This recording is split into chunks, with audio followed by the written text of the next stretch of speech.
कोरोनाच्या नव्या व्हेरिएंटनं टेन्शन वाढवलंय। आशियामधील अनेक देशांमध्ये कोरोना विषाणूचे रुग्ण आता सध्या पुन्हा एकदा वाढतायत। सिंगापूर, हाँगकाँग, चीन आणि थायलंड सारख्या देशांमध्ये नव्या रुग्णांची संख्या लक्षणीयरित्या वाढलेली आहे आणि यामुळे ओमिक्रॉनचा नवा प्रकार JN.1 आणि त्याचा उपप्रकार LF7 आणि MB.1.8 या संसर्गासाठी जबाबदार आहेत।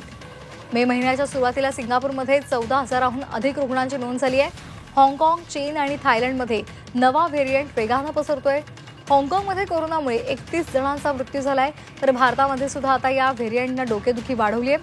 भारतामध्ये सध्या 257 नवे सक्रिय रुग्ण असल्याची माहिती समोर आली आहे। महाराष्ट्र, केरळ आणि तामिळनाडूमध्ये कोरोनाचे रुग्ण आढळून आलेत। तर देशातील कोरोना रुग्ण संख्येचा आढावा आपण घेणार आहोत ग्राफिक्समधून, पाहूयात। तर कोणत्या राज्यात कोरोनाचे किती रुग्ण आहेत? केरळमध्ये, महाराष्ट्रामध्ये आणि तामिळनाडूमध्ये अशी आतापर्यंतची रुग्णसंख्या आहे 257।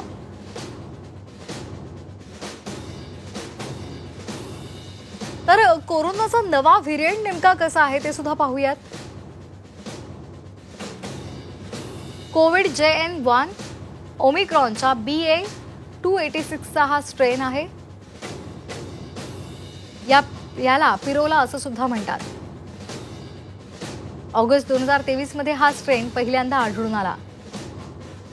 JN.1 या व्हेरिएंटमध्ये 30 म्युटेशन्स आहेत।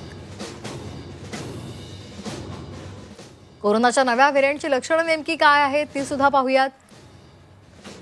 प्रबंधाची लक्षणं पाहतोय। सर्दी, डोकेदुखी, ताप, कोरडा खोकला, घशामध्ये खवखव होणं, जिभेची चव जाणं, वास न येणं आणि मांसपेशी यांच्यामध्ये वेदना होणं ही या कोविड JN.1 ची लक्षणं आहेत।